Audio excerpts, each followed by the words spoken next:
This programme is in black and white. We'd like to say that, in our opinion, it is not suitable for children or for those of you who may have a nervous disposition. My name's Kay Mellor. I'm a writer and I'm a director, and this is my film about 1966. And can you believe that's 50 years ago? Blink and it's gone. So what was I doing in 1966? Well, I was living at home with my mum and my two brothers, and I used to hang out at the Concordora, listening to records, feeling that I was dressed fabulous because I was a mod. I remember going to the Queen's Hall to see The Who and watching them smashing all their equipment up and bits of amplifier flying around the room. Yeah, it was a very special year, was that. And I suppose it was special for other people too. 1966 was the year that changed my life.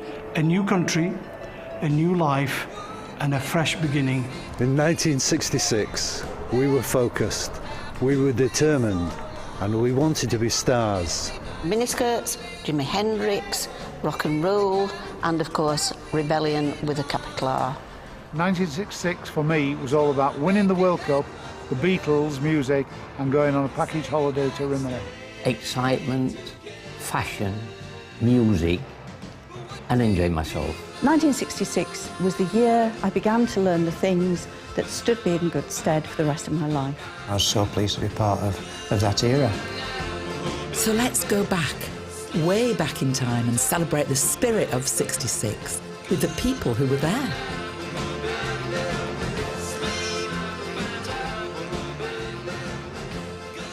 First up, something very dear to my heart, fashion. When I was 15, I worked doing a paper round every morning to save up enough money to buy a green leather coat. And my mum worked at Burton's turning collars. So in a way, I suppose, fashion and tailoring paid the bills as well. So I've come here to Barnsley to meet a Yorkshire style icon, Rita Britton. For 5 decades, Rita created and ran the internationally famous Pollyanna Boutique, bringing cutting-edge fashion to the fine folk of Barnsley and beyond. So Rita, tell me what your 1966 was like. What were you doing in 1966? In 1966, I was still working in the mill. That was the paper mill. Yeah. But I was running Pollyanna from my grand's front bedroom. I had a couple of rails, and the girls from the mill would come in and they'd make their choice, and then they would pay me so much a week. So much a week? So it was the way, because don't forget we were paid weekly. Of course, yeah. So it was almost like a catalogue. Yeah. And for Rita, there was only one designer leading the way. A young woman has changed the dress ideas, the outlook on clothes. Quant. The artist in her sensed that millions of young girls longed for something entirely different. Being one of them, so did she. In 1966, Rita was the first to bring high-end couture to the mining communities of Yorkshire. So tell me about maybe one of the times, maybe the first time when you went down to London to buy, say, Mary Quant. I can remember going in there and I'd got this kind of broken ankle in plaster, and they very kindly gave me somewhere to rest my foot and gave me a chair, and then the other buyers were there and they started the show, and they served us with sandwiches, and they were cucumber sandwiches with the crust cut off. And I can remember thinking that they must be incredibly hard up if that's all they could serve. And so they would just come out, they'd stand there and they'd do a twirl and walk off and then get changed and then come back on again. And what would you be doing? Would you be marking down, going, I like that dress? No, just sitting there with my mouth open. Were you really? Sipping your tea and eating your cucumber sandwiches? Wondering how it was going to last till I got home. What did you think and feel when you got to London and saw what they were wearing? What were they wearing? I mean, obviously Mary Quant brought in the miniskirt. Wanted to be them. I mean, I wanted that Vidal Sassoon cropped hair and those legs that were like a colt. Yeah. I mean, I never was going to because I'd got short legs for a kick-off. Yeah. But those short legs made great strides for fashion in the north of England. I can remember once walking into the Fits, as we called it in Barnsley, and nearly every young woman in there was dressed in clothes that I was supplying them with. You must have been so proud. I was You must have been ecstatic. so proud. But also, it's a social barometer of what Barnsley was like. Youth, for the first time, was earning money. It was just an amazing time because everything was happening. By the mid-60s, Britain was leading a fashion youth quake. Bold shapes of pop art, op art, cutouts and black and white geometric prints defined the London look, desired worldwide. If there's one thing we all do, it's to wear clothes. Some of us make more fuss about it than others. Some prefer satins and silks, others denim. But whatever our taste, we all spend time and effort and money choosing clothes in which we feel comfortable and in which we hope we look attractive to other people.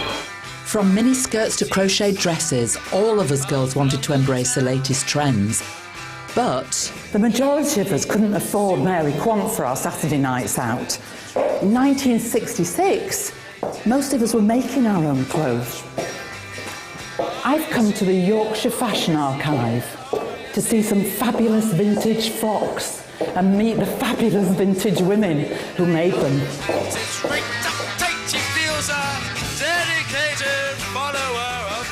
My mother used to make a very large number of my clothes. This came from Doncaster. She made the cloak. Wow. It was just so extravagant having a coat this colour. And I do remember her saying it will be forever at the dry cleaners. I wore it a great deal in Yorkshire. And then I wore it for my interview, for my job to go to London. Oh. I went to London as a mother's help because I wanted to go to London to go to the ballet, and the cloak was what I wore at Covent Garden all the time. So you wore this to see Fontaine and Nuria. Fontaine. Yes, and anybody else that I wanted to go and see. It was amazing, yes. And that's me giving Rudolph some flowers. Amazing. So there you'd be in this outfit. Yes, exactly. This very same outfit, throwing the yellow daffodils to Nuria. Yes. How fabulous. Yes. I know. So, Viv, what were you doing? Did you make clothes, or did your mum make clothes for you? What was? I mostly made the clothes myself because it was made very clear to me that if I wanted them, I'd have to make them myself. For example, when I made this, I was 16. And look how tiny it is. Yes. And this is amazing as well. You made this? I made this a little bit later. It was what I went away to university in. I see. So I got on the train at York Station and I was wearing this cape and a short skirt that I'd made to go with it. And so you'd get these kind of ideas for clothes from where? From shops, magazines, or bands that were around? TV programmes like Ready, Steady, Go. Singers like Sandy Shaw. I loved bright colours. Fortunately, York Market had a wonderful fabric stall and I found this fabric and the colours I just loved. I'm impressed. And what about the hat? The hat was a gift from my lovely uncle who was a farmer, and when he saw me in one of my outfits he said I look like Elizabeth Taylor and he'd buy me a hat to go with it.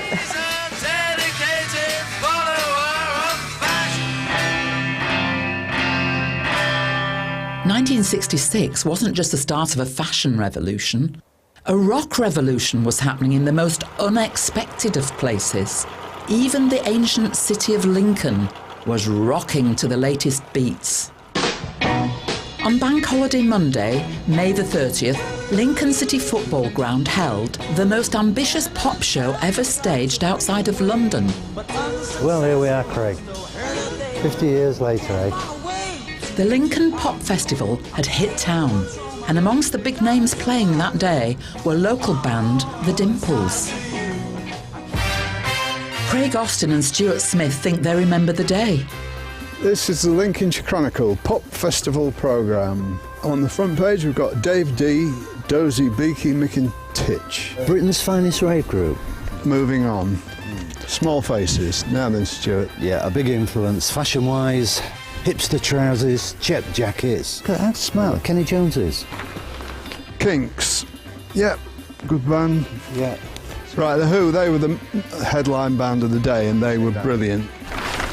Wow. Hey, here we are, Dimples. The Dimples. We're on the very last page, so there you go. Trousers. There were 3 stages at least. One for The Who were the headline band over in that end. The middle stage was for bands like Small Faces and the Kinks, and at this end there's the stage which we played on was lesser known bands, I guess. I think the audience was about 15,000 people, which I thought was a good crowd. Probably the best gate that Lincoln City had that season anyway. That summer, the Dimples were on the cusp of stardom, hoping to catch the eye of a talent spotter and secure a record contract. At that time, obviously, there was lots and lots of bands. In Scunthorpe, there was lots of bands. Every public house, every working man's club. We could be playing on a Thursday night, Friday night, Saturday night, Sunday night. It was the same everywhere. The whole country was like pop beat group mad, you know. And this was a totally new experience because we'd never played outdoors before. And they didn't have big sound systems like they do today. They were just these piddling little 30-watt amps. And so the crowd could hear the music at all, you know. It was a great platform for us. Well, it was unique as well. It was the first of its kind. 7 months later, the Dimples released their first single, My Heart Belongs to You, on legendary 60s label Decca. But they'll never forget that day in Lincolnshire. At the end of the night, Pete Townsend sticks his head down the corner and says, do you know the way out? So he was obviously out of his head, got lost in the building and couldn't find his way out, so... Excuse me, I'm not out of my head, man. I've got lost this morning. I think we're going home, mate. Taking you...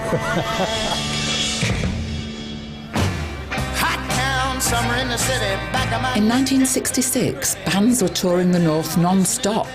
Cool clubs were springing up all over. But only a special handful have since become the stuff of folklore. Here in Sheffield, a city renowned for its love of music, one particular club stands out. A young entrepreneur named Peter Stringfellow was creating pop history, Yorkshire style. Here at 555 Pittsmore Road, Peter opened and ran the legendary King Mojo Club. Sadly, the building has now gone, but the memories live on. Kath, John and Michael were all mad about the Mojo Club. Well, this was 66, a lot of us together there, and we're all very smart for a change with our suits and ties, don't we? Yeah, we do. Yeah. Hair, John. Yeah, we had hair then, and plenty of it. The King Mojo was the club. 1964 or 1967. It was so new, so different. To fall upon that as your sort of first experience of clubs is just wonderful. Pete Stringfellow was incredible. He had this real fantastic persona, and that he was one of the reasons why we used to go, because he created this atmosphere. We had this way of getting these bands in who were just about to become famous or had just become famous, and then after that they sort of moved on. Too big. Right, this is May 1966, the 30th of May. Live on stage, The Who, plus the Lizards, which were a local Sheffield band, actually. I've never heard of that. Yeah, local Sheffield band. £5 to go in. The gig was fantastic, and obviously the atmosphere is unbelievable. The interesting person I really wanted to see, because his reputation went before him, was the drummer, Keith Moon. They called him Moon the Loon. And I can remember his drumstick absolutely flying all over the place, and then he used to pick another one up and they'd break, or because he hit the drums that hard. And Townsend on the guitar was outstanding. They were all outstanding as a group. But the atmosphere, you could cut it with a knife. It was part of a special era. You knew something was happening. You couldn't define it, but you knew something was happening. I mean, aren't we lucky? Yeah. I mean, really, it's thank you, Pete Stringfellow, isn't it, for us? Yeah. And we saw them all there. Yeah. Outside of the clubs of Sheffield, the new M1 was being extended through Yorkshire. It was out with the old run-down terrace houses and in with the new concrete tower blocks. These streets in the sky were some of the bravest and most challenging architecture Britain has ever built. The Arts Tower at the University of Sheffield was opened by the Queen Mother herself in June 1966. At 78 metres tall, it was the highest building in Sheffield for decades. So I've come to this iconic building to meet a man who's going to tell me all about it. And it's 16 floors up, evidently, so I've got to get in this lift sort of contraption. I've got to wait till that little light goes green. Oh, here we go. That's it. Oh, that's it. Oh. This is a Paternoster lift, just one of the things that makes the Arts Tower so unusual. Floor 11, just 5 to go. It's like a chain of boxes going endlessly round, so you can hop on or hop off whenever you like, and hope for the best. Oh, that's it. Oh, floor 16, I've survived. Bit rumbly though. What is so special about this building? Until very recently, it was the tallest building in the city. So in the 1960s, people hadn't seen anything like it rising out of the ground. Compared to the sort of the grime that Sheffield and cities in the north still had at that time because of all the coal fire that was being burnt by homes as well as factories. Seeing this glistening glass tower rising above all of that must have looked absolutely fantastic. And tell me about the lift. Is it safe? We have over the years lost a few bicycles and builders' ladders and quite a lot of student models due to minor accidents, but no one's been injured in the Paternoster. Yeah, it's great to have here and very convenient. In 1966, can you tell me a little bit about the architecture of Sheffield? Well, I think it was a really exciting time for the city. I think Sheffield was totally renewing itself. It was a very progressive council. They were building huge amounts of new housing. What were the houses like that they were building? Well, they were very contemporary, radical housing schemes.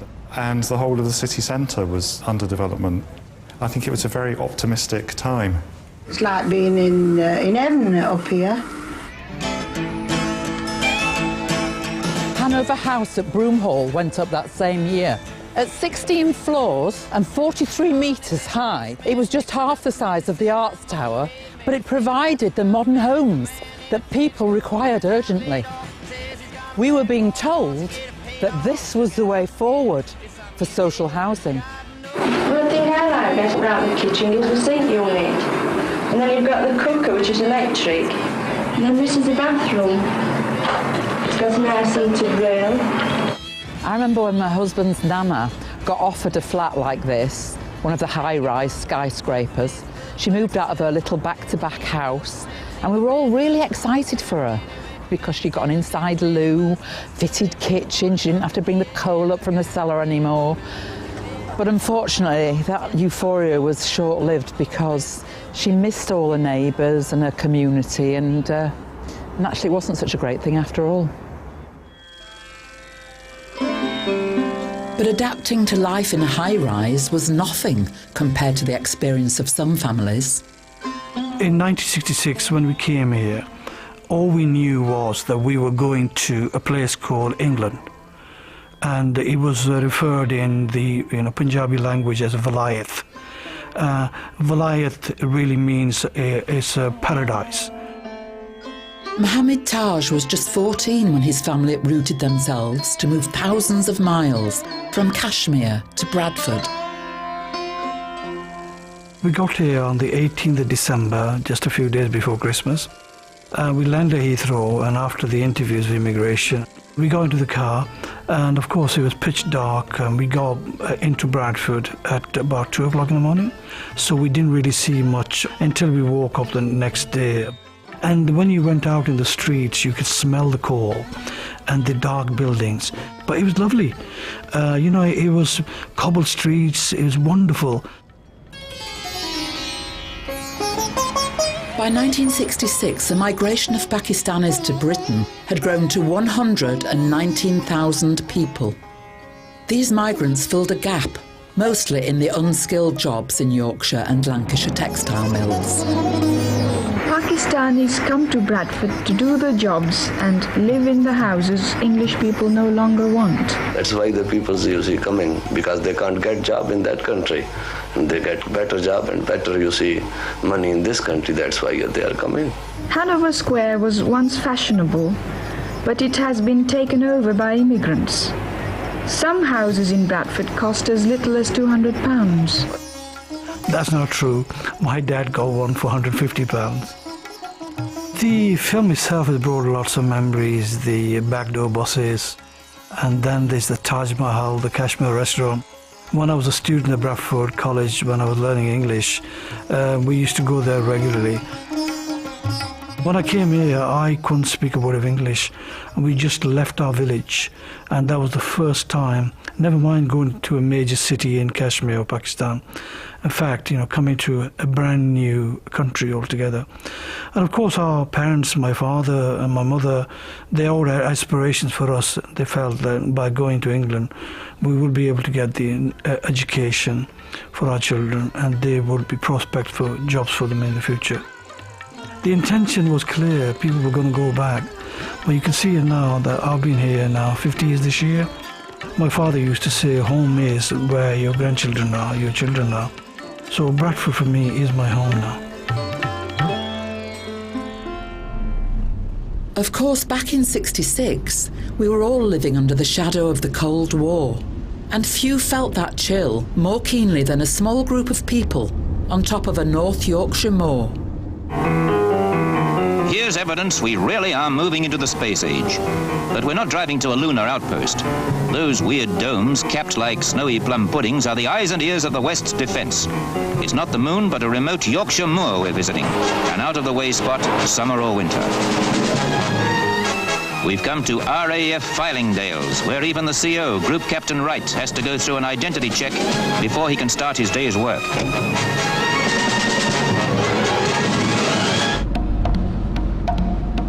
When it was being built, there was all sorts of rumours locally that these egg-like things opened up and missiles shot out of them. And they believed that if you stepped inside those outer fences, that you got frazzled by radiation. They had no idea of what Fylingdales did. Local girl Liz Worthy started work at the base in September 1966. Welcome. There have been quite a number of new arrivals at site since the last issue of Scan. Most of them come from Whitby and Scarborough. Elizabeth Gill, that's my maiden name, comes to site as another clerk, this time in the motor pool. She used to work in Whitby at an accountant's office and lives in Sneaton. When I first came into Fylingdales, what you don't see from the road is all the buildings. And so it was quite an eye-opener to see everything. And the first time that I went down to the radar site and through the tunnel with the big door slowly opening, it was just so big and so inspiring that you were just in awe of it. I think everybody that was working up here knew what we were doing, what the end purpose was, to track missiles and give early warning. No matter where you worked, you were a cog in a machine.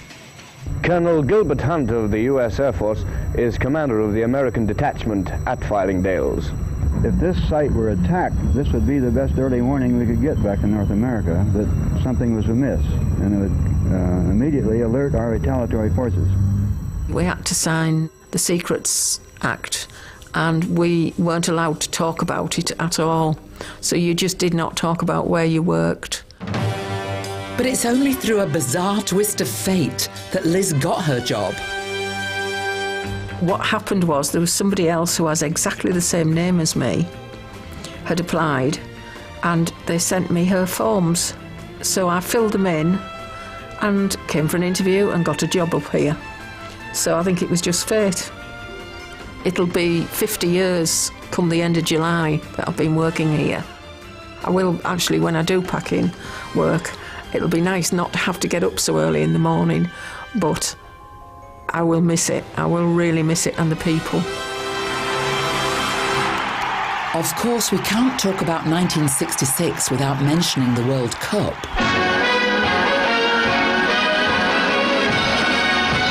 This ball may be in the World Cup final. So, of course, may any one of the scores they're now making at this factory in Yorkshire, where the motto is, there's nothing like leather. And in Leeds, the staff at this factory were busy preparing an important order. 1966 was a very special year for Burton's. Thanks to them, we won the World Cup. Well, it wasn't quite like that. there were some other skills involved. But thanks to Burton's, our English team looked amazing. Their team suits were made right here in that very factory. Brian Rayner was on the Burton trainee scheme, learning to become a cutter in '66. Oh, look at the hairdryer. That's amazing. I can remember my mother going to an hairdresser's like that. Yeah. I meet him at the Leeds Museum's Discovery Centre, which houses the Burton's archive, amongst other things. So you worked at Burton's? Yeah, I started there in 1960 as a 15-year-old.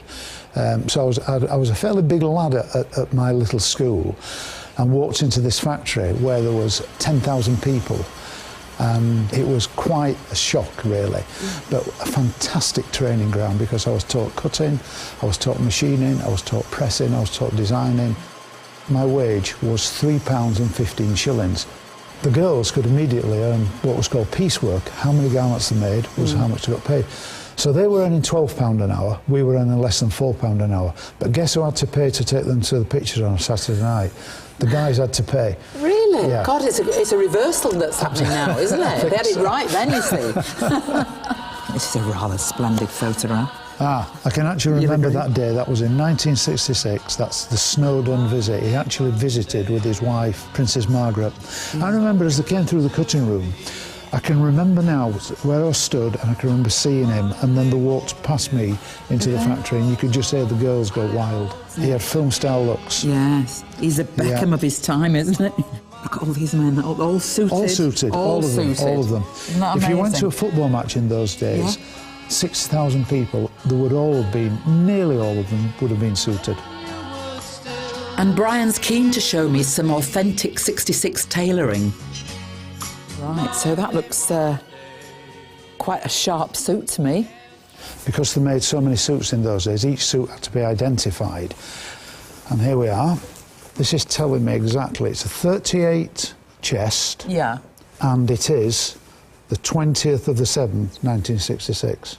But if you looked at it, Brian, could you tell by looking at it? Well, I could tell it was sort of from that era. Narrow lapels, the slim shape, the short jacket, and it was actually called the Italian shape in those days. I see. And that's the sort of thing that definitely the World Cup team would have worn. Thousands cheered England's victorious winners of the World Cup. If ever a fairy tale had come true, this was it. But we made them. We made them in Leeds, actually. Yeah, That's fantastic, isn't it? Yeah. So proud. Yeah. And we won. And we won.